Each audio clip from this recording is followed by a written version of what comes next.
So let's talk about the first leg of the PSG tie.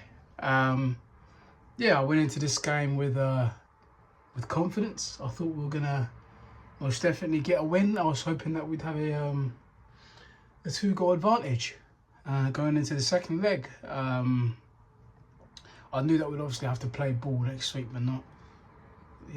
Now we're a goal down. Now we actually go out and have to win there. Let's start off with some players first. Martin Odegaard, the talk of the town. He's been horrible all season long, and I want to know how it's come down to this. From the knockouts last season, that beautiful pass threaded through to Leandro Trossard against Porto. What has happened from last season, playing like David Silva week in, week out? What's happened? Is it due to his injury back in September, October? Was he rushed back and he wasn't fully healed and he was playing games consecutively and I don't know. I'm not sure. There's an element of you are still the same player as last season, and I don't know why you aren't even capable to pull off the creative passes that you were doing last season. You're still in similar positions on the pitch as you were last season. This season, as soon as Saka has come back, it's been the same thing. You've had him he's the only the highlights of Martin Odegaard right now are his 1-2s, his link-up play with Bukayo Saka, and even that's poor right now. He's got nothing else in his bag right now. All he does is pick up the ball, shifts it between players. That's what Martin Odegaard does. He's a facilitator. He's a connector. That's what he's good at, and he's not even good at that right now. His passes are short. I don't think he has confidence in himself when he tries to pull off passes. That's what it is. He cannot shoot whatsoever. No power whatsoever in any of his shots when he does attempt them. Is it due to his ankle? I don't know if it was his right ankle or whatever, but he just hasn't been the same player since he's come back. He obviously had that great performance against Chelsea and West Ham away, but it's only 2 performances out of the season. You could point out his Man United FA Cup game. He didn't miss a penalty, but he was good in that game. But and it almost felt like every single time Bukayo Saka had the ball, it was literally just him by himself, isolated. It's like Martin Odegaard left him by himself there. I'm going to hope you skip past 2 players and something happens. I'm not even going to offer you an overlap. I'm not going to offer you I'm here, come get the ball. Nothing. I'm not going to offer you anything like that.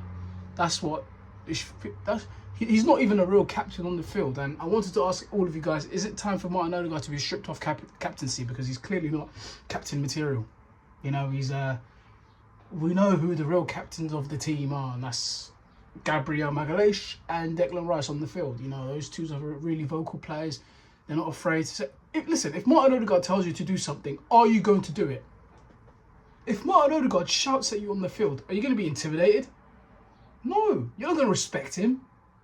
He's a 5'8" twink. You're not going to respect Martin Odegaard, are you? So why is he captain? Is he because he's in Mikel Arteta's good books? Is that why? Because he's Mikel Arteta's favourite player? Teacher's pet? Is that why? What qualities did you find in Martin Odegaard to make him captain, Mikel Arteta? Because I can't see any of it. I'd rather have Jakub Kiwior as captain, in all honesty. He stepped up. Martin Odegaard hasn't. What's going on?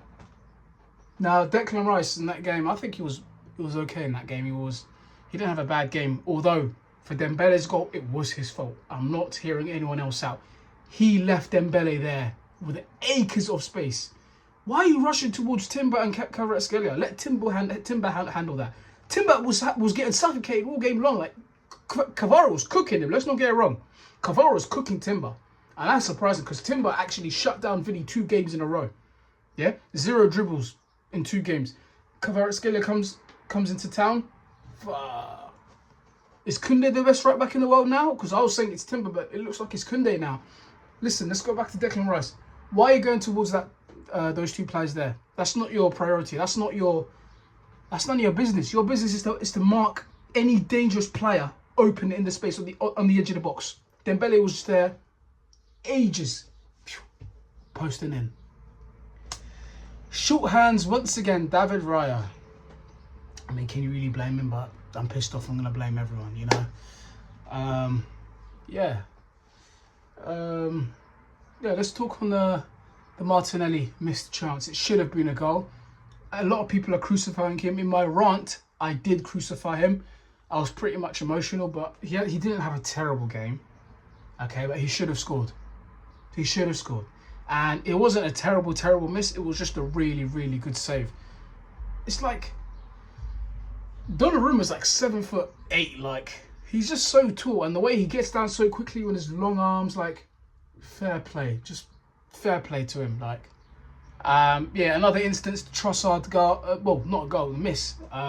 He gets down very quickly to save that, gets a hand on it, and I'm just like, oh my god! I've seen Trossard score those type of. I've seen Trossard score those type of goals so many times, and for you to just save it like it was nothing, like, fair enough. Because it's always you, Donnarumma, he's always at the crime scene whenever PSG are knocked out of the Champions League. But for him to step up against PSG, against Aston Villa, and now against Arsenal, fair play. Because you've been horrible throughout your entire PSG career, up until this season.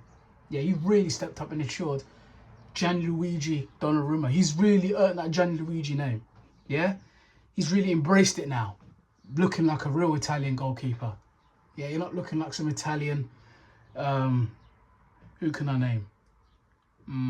Who's that goalkeeper who looks like Miniminter? Whatever.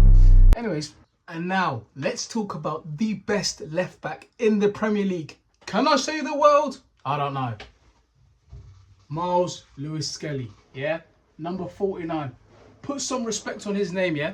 Put some respect on Lewis Skelly's name. This guy, I'm so confident in his abilities. He could lock up Lamine Yamal easily. Lamine Yamal, the best player in the world right now. I don't care what you say. Lamine Yamal is the best player in the world right now.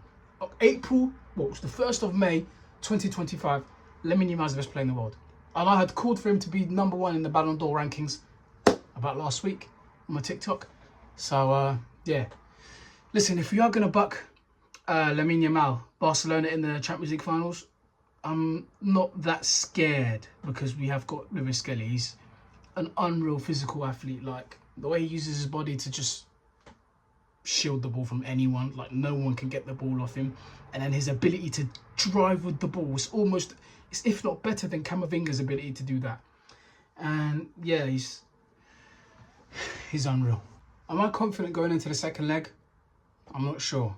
I don't know if we can go out and do it because PSG are a really good team.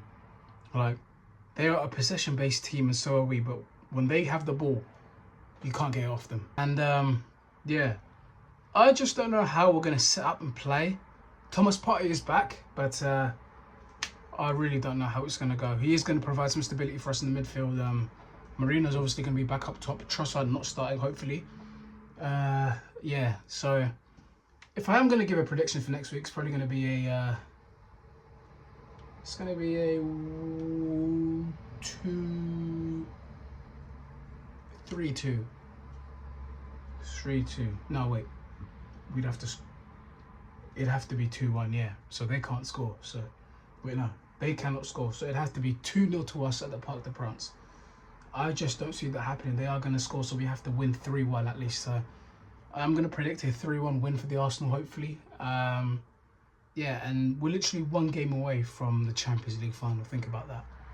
We are 1 game away from the Champions League final. If you told me we were 1 game away from the Champions League final in January, where we got knocked out in the Carabao Cup and the FA Cup in the same week, I would laugh at you. Because I told you our season was done right there. But for us to be 1 game away from the Champions League final, wow. I've never experienced these heights as an Arsenal fan in my life. So it's almost overwhelming right now to think about 1 game away from the Champions League final. I'm really thinking about the parade. Like, yeah.